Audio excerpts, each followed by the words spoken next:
Alright, so today I should have been starting on number B9, but as you can see from what's laid out ahead of you, I'm kind of jumping around a little bit, and there is a reason why.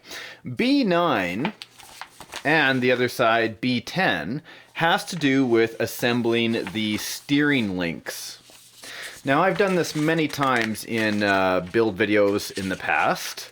And really, they're really straightforward. Following along with this is really a piece of cake. So what I did was I already did the steering assembly.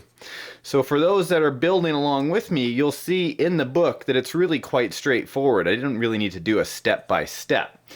Also, I went ahead and assembled the back axle housing and diff. Now, I'd like to point out in the previous build video that I did that I forgot to put the shims on either side of the spool before the bearings go on. Now, I've already done that front and back, and the reason why I didn't do this is it's basically a copycat of the front one, just without the steering links. So that really didn't need to be covered. You guys will understand if you're building along that, you know, just having a mirrored image is easy enough to assemble, and really it took me no time off camera to do. I also went ahead and did a few other things, but the step in the book after the steering assembly really is starting to get into the frame. Well, after the back axle housing as well. Here's the frame. Dun da da! I've laid it all out, and what you're looking at, it's a different type of frame if you guys are used to building other ones. This is a 4-part frame adjustment, and what that means is that there's different wheelbases that you can actually have for your truck. I kind of talked about that in the beginning with a 4-stage wheelbase movement, and each one has a WB1, which is wheelbase 1, wheelbase 2, wheelbase 3, and wheelbase 4. Why is that important? Well, it'll go on to tell us in the future pages, and I'll talk about that in a few minutes, okay? I'm glad I went ahead and kind of built a lot of this off camera so I can just kind of update you on some of the things that I found. Now, let's have a look. Really simple, because I can put this together for you. I haven't done it quite yet, but I've laid out all the pieces for the next few steps right here. So the assembly, the way these parts fit together, you kind of want to be careful because they are directional, right? The front of the frame is a lot different than the back of the frame, and one slides into each other for the adjustability. If that makes sense, I'm sure it does. If not, you'll kind of figure out what I'm talking about as I move forward. So let me go ahead and assemble, because we're just laying in 3 screws on this side and 2 on the other. I'm also using the inside portions, just like it's laid out in the book, to assemble those as I go. Now, do I need to do that for you step by step? I don't think so. Ta-da! Ta-da-da-da-da-da. Okay, so I've gone ahead and chosen that before I put this together, I was going to have this in wheel position number 3, wheelbase number 3. Basically, 302 is the count on this, so I wanted to make sure it was out at the 302 millimeter wheelbase, making sure that I had slid out to the 3rd section. Now, everything is very clear in the book when you're doing this, so I know I really don't have to show you as it's just sliding around. But the interesting thing about everything that you see here is it's all clipped together, and only 1, 2, 3, 4, 5 screws are holding everything right now. Everything else is basically cast and molded to fit into place while you're holding it like this. Now, here's one of the concerns that I came up with in the book. Maybe I'm looking at it wrong, but I don't think so. I've looked at it time and time again. The next part is to actually do the shock tower assembly.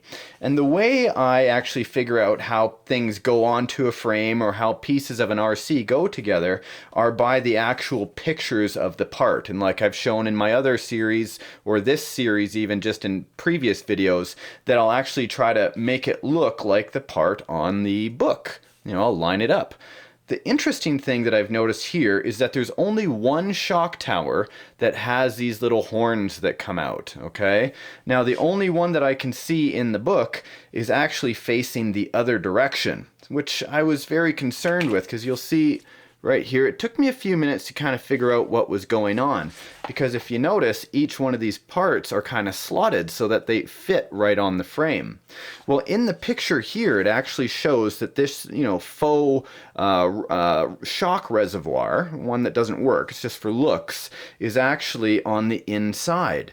But the horns are facing out, and of course, because I can see it's divoted, I had to turn it around. So that's something I'm wondering about the direction. Is this just wrong in the book at the time of this filming? Who knows? Maybe I'm doing it wrong, but it seems to make sense that when I lined everything up, that the front shock reservoirs are actually facing towards the front. Da-da-da, just like that. See if I can get that in there correctly. So I'm going to go ahead and bolt that in like that. And if I get it wrong, well, then I get it wrong. We'll correct it at a later time. And the ones fit on the back like so. Let me show you when they're in place. So there, the whole frame and the bumper assemblies have been put together. Why did I move forward like this? Well, I'll show you. Sometimes it's easier to see a finished product while you're working along, just so you have some sort of idea of what it should look like. And of course, it was just me hand turning a bunch of screws for a while. Now, these posts that are right here on either side are not screwed in. They're in between the shock towers, and you'll see the shock towers actually worked out perfect. So keep in mind with the picture that's in there, well, at the time of this filming, of course, that these shock resis actually are on the forward. Now, everything else is back in place. Why don't these have screws in them yet? I'm assuming it's going to be for shock mounting from what I've seen in the book, but I'll confirm that as we move. But there you go, nice sturdy shock towers all screwed into place. It's actually quite ingenious how they've moved around everything and the way they've done this. It seems quite sturdy and very rigid. So what I could be looking at next, realistically, because I can move right on to step D4, is to take our motor assembly and transmission and basically drop it right onto the motor mount and transmission plate, like so. Let me mount that so it fits. You kind of got to line it up, and then I'll zip a few screws in there. I never do them up too tight, especially while I'm just placing an item there, because I want to give consistent torque all the way around to those screws, so one side isn't over torqued and the other one not torqued enough. Let me see, this one, and this one. Just start them off, and then just like when I'm doing up lug nuts on a 1-to-1 tire or bead locks, I'll go around and tighten them up properly. There we are. Nice. This is actually a good opportunity for me to talk about tools. How many tools have I used that didn't have a round part on the end that just spun?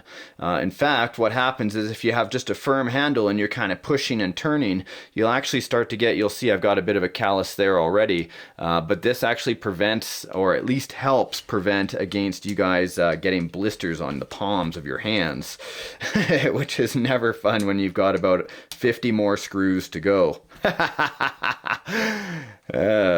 I kind of want to talk about some things I found on the other pages, because I'll go ahead and mount up the servo on my own. That's not a big deal. As I'm moving through, looking at the ESC and servo, then the receiver box assembly, but I'm actually moving right past that into section E. Why would I move to section E? Well, because this actually has to do with the shocks. Let me reach across the camera. Sorry, guys. There are 3 pre-assembled shocks that I've already done. Alright, so building shocks does not have to be intimidating at all. As long as you follow the instructions, it's fairly straightforward. 2 little rubber O-rings go into the bottom cap, which goes onto the cylinder housing. Or pardon me, the shaft housing that's a cylinder. So I've already attached one of the E-clips. You can see that you'll use 2 E-clips, one here to hold the plate that allows all the fluid back and forth, and then an E-clip on top. Get your nails there, and in she goes. I'm just going to click that into place with my needle nose pliers. There. You can always hear an E-clip click right into place. Now that I have that in place and these little tiny rubber O-rings, I put some oil in there that's already supplied with the kit. I'm going to go ahead and put this right on the bottom. I can feel the O-rings slip into place as I thread it together. Now I take the piston for the shock. I line it up. I can see on the bottom that everything's lined up. Let me do this. And there. Slowly bring it through. Not a big deal. I'm going to go ahead and put the bump stop on. And I'm going to take the rod end and just start to thread it. Oops. Make sure you get a good thread. You want to have it in a straight line. Now, I've also found if it's a little bit slippery, this one isn't, but I'm still going to demonstrate it. If you take your channel locks and squeeze lightly, not right on the teeth, but kind of in the middle, then you can twist it. And in fact, one more little thing you can use your screwdriver, and then you don't have to be hurting your fingers or anything like that. Especially if you're a new hobbyist. You don't have all the calluses yet. All right, so that's into place just like that. With that in place, I'm going to go ahead and take this little rubber O-ring as well. This is more like a sealant for the top of the cap, which goes right in place. And they say you can do a bunch of things here. You can either fill up the reservoir with the oil and then push it back and forth to get all the air out. Or I actually kind of just start filling it myself and just start slowly with my other hand pulling the piston through. You don't want to rush while you're building a kit. You want to do it right. So I'll pull it back out, push it back in. Perfect. Should only come out maybe like a 1/4 inch. Now I'll take the thread. How can I say this? The spring stop, I guess, or the adjustment. Start threading that onto place. With that in place goes on the small spring. And then the spring stay. It's like a seat for it. And then, of course, the large spring. When that's in place, go ahead, put the spring stop on the bottom. Oops. Bump stop has to go up, of course. There's the spring stop. And all together. Wow, wow, there is a completed shock. Piece of cake. Are you shocked it's that easy? Ha ha ha ha. All right, so there we go. So all 4 shocks are done. Let's move on to the links because that's something I want to chat about. So the links themselves actually move right into section F. Now, why am I going forward and showing you this? Well, when I was actually working and doing the step-by-step off camera just to kind of catch up a little bit, I found myself doing what I would normally do, not really paying attention and just following each page.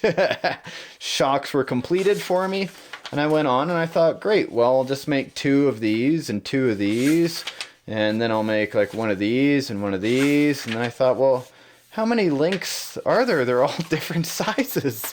These are all how to make links. And really, what it doesn't say right at the very beginning of when you are making the links, let me find page F. Here we go. It just says front lower suspension link assembly. But then it says WB3 302 and WB4 314. So what it's referring to is what I was just speaking about a few minutes ago when I was building the frame is the wheelbase. Well, if I'm following wheelbase 3, this is the one that I want to do, the 302, or if you're doing the wheelbase 4, 314 millimeters, you want to build 2 of these links. Now be careful because everything is quite different here. You've got a spacer, you've got a longer set screw, which is quite long, and then you've got a shorter one. It tells you this one's 30 millimeters and this one is 20. But as you move, you want to make sure to follow the wheelbase that you want. If you wanted wheelbase 1, 278 millimeters, or wheelbase 2, you'd be doing this one instead, right? So instead what I did was after I realized I was screwing up the whole way, I went back and I had all these different links, different sizes, and I went and just kind of highlighted the ones that I needed. Only here, right? This one's asking me to make 1. This page had none for me. This might be different for you guys, of course. This one, no 302 or WB3 is here or here. I moved on to the next page.